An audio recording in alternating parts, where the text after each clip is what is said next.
What's going on, everybody? Just thought I'd update. Last week ended up being a little better than the week before, not by a lot of much.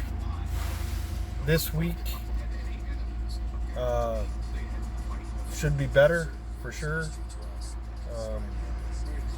I went home Sunday afternoon, took Monday off, come back out on Tuesday, grabbed a load out of Jonesboro, Arkansas, going to Oklahoma, and then another load out of Oklahoma going to Ohio, and then I have a third one on that would go from Ohio to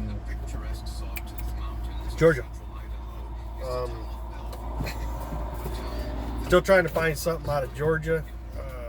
For some reason, I'll be delivering that third load on Monday, and I'm not. There's not a lot after Sunday at this point on the load board. There's some loads before that, but I won't be there to get them. And again, Monday will be basically the end of my week. So, I'm not in a hurry to grab anything. I would like to grab something that's going to not just be a move. So we'll see, keep looking. Hopefully something will happen. So far I haven't had to, I've run the first two loads, and so far they haven't canceled the third. So let's hope that stays. Last week I spent a little more in fuel, but it is what it is. It wasn't a killer, but every gallon matters.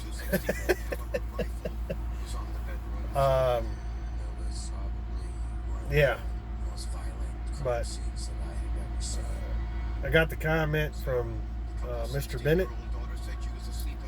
So the information you're getting from Landstar, if you get any nuggets of information, that'd be awesome. But I can tell you that I've already applied, and I've already been talking to him.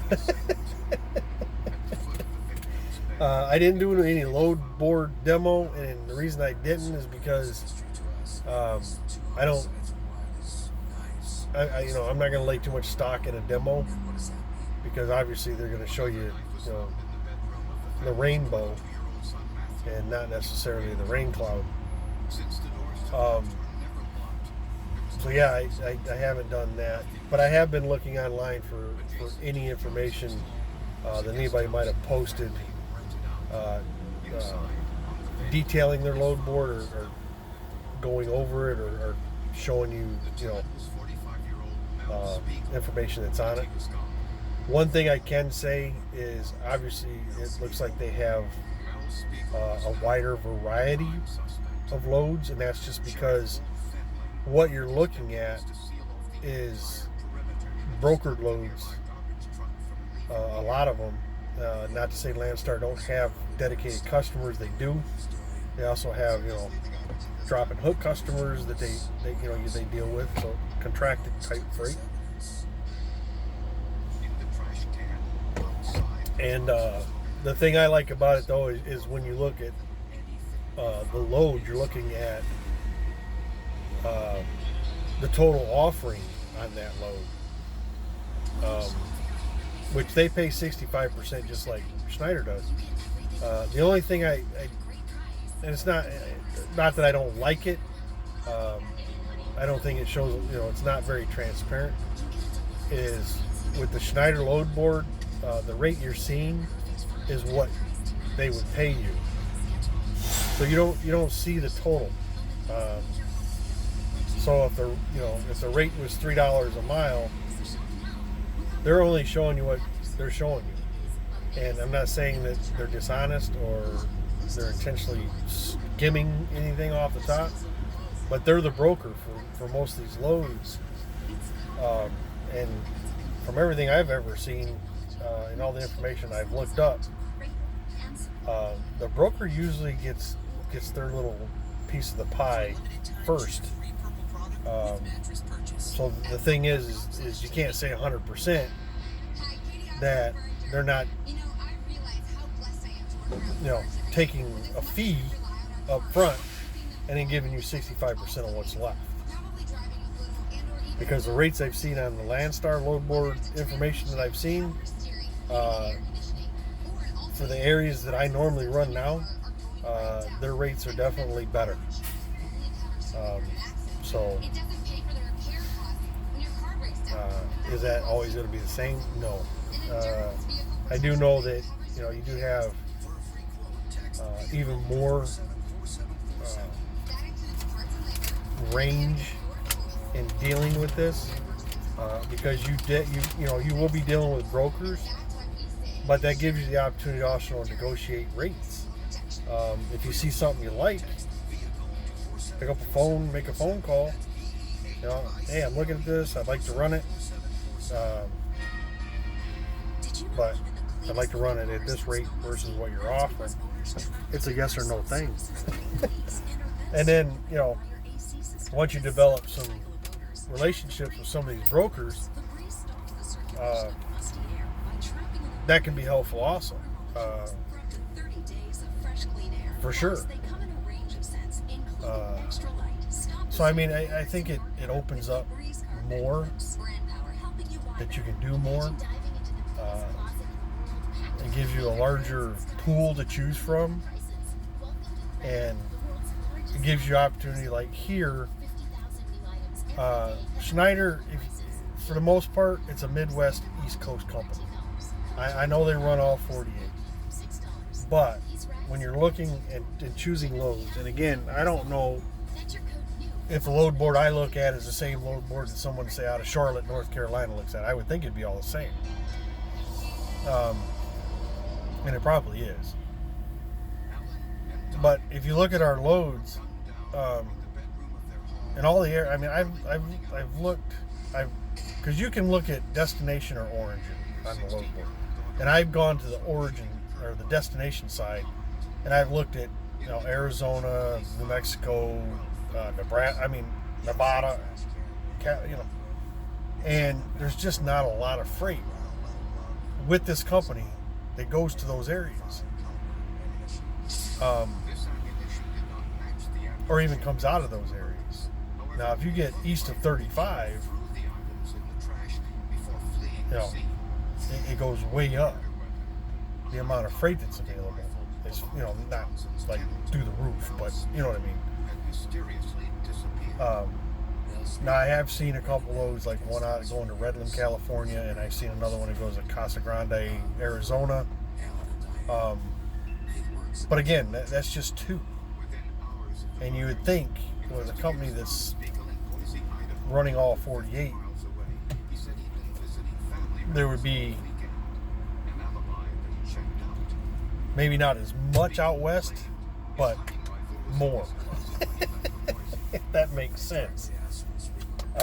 So I do think that they're over there. It does expand your options a lot as far as the areas you run. The only I've been slow walking this process, really, really slow. I've already sent them some information. They're waiting on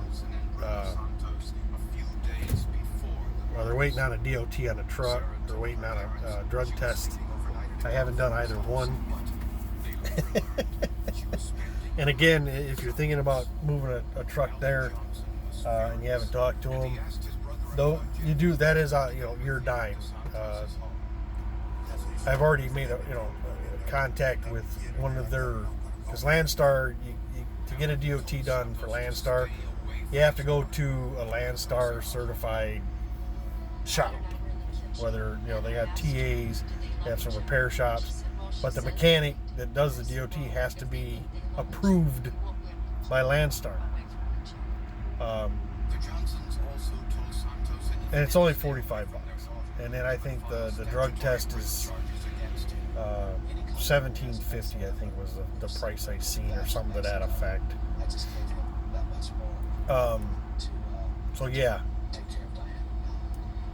but initially they sent me DOT inspection sites within Mississippi. There was only 4 on the list, and the closest one was 270 something miles away.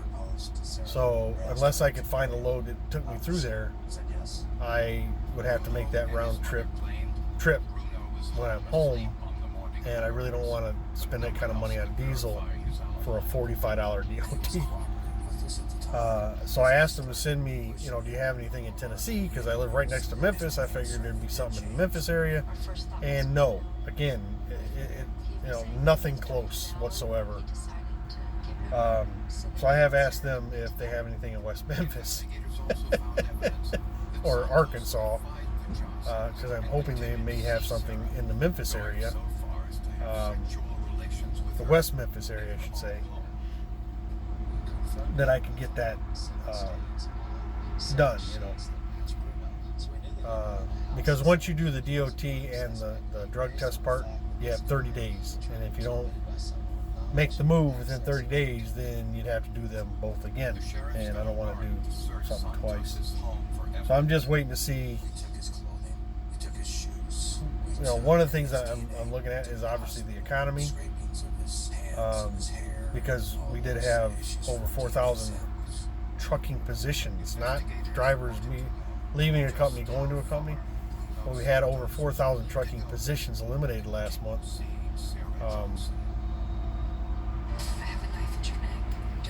Does that really affect moving from here to there? No, it really wouldn't.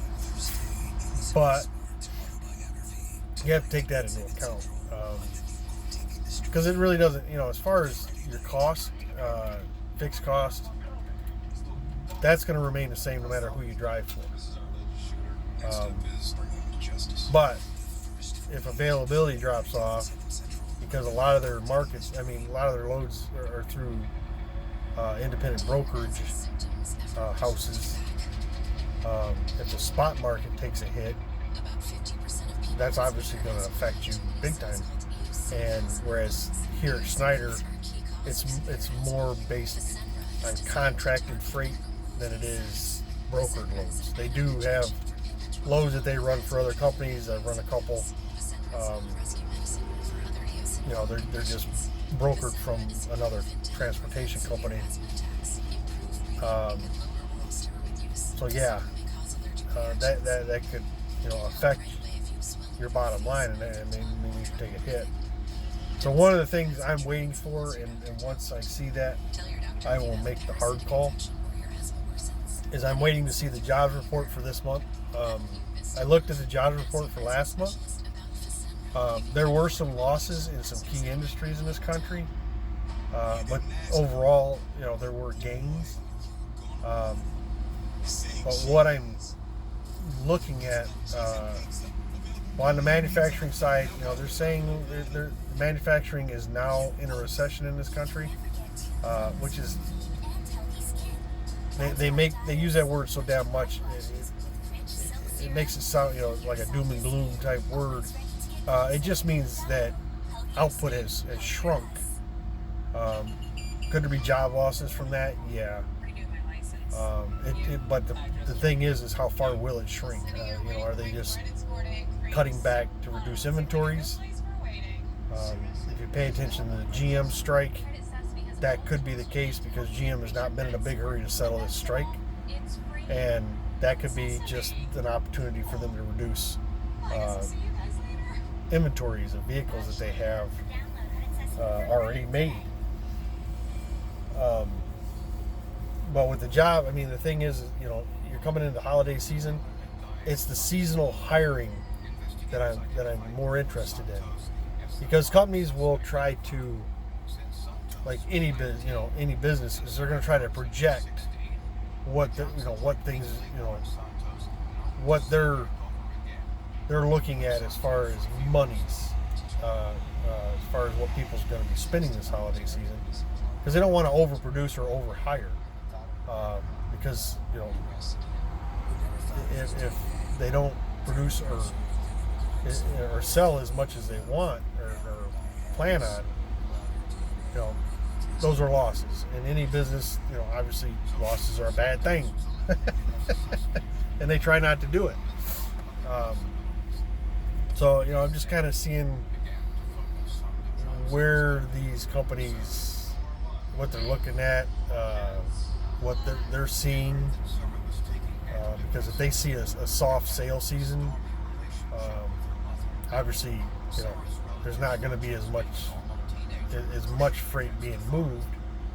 You know, we're coming out of the main growing seasons here. A lot of crops are already cut, picked, whatever you want to call it, and a lot of them are still being picked. So I mean, that's gonna curtail as winter sets in a lot of areas in the country.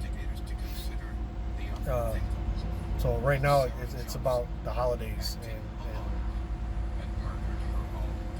how the, you know, people are looking at, you know, what people are going to spend this year to buy all those, you know, pretty little gifts for family and friends. So yeah, but that's a long explanation as to, you know, yeah, I'm already talking to them, and you know, I'm slow walking through this process just because I don't want to make the move unless I'm 100% comfortable in doing so. So yeah.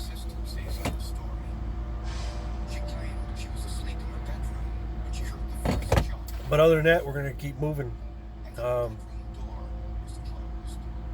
Again, if you get some information and you want to share it, please do. If there's something you think I might be able to give you as far as information, let me know, and I'll let you know whether or not I know anything about it. But yeah, just working through.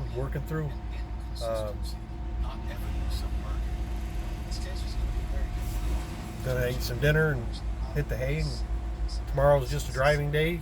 Don't have a lot left. I drove more than I was actually planning on today, just because it was such a nice day. And you know, I wanted to get past St. Louis because I don't want to do St. Louis traffic in the morning, which I was able to do that. So I'm in a rest area.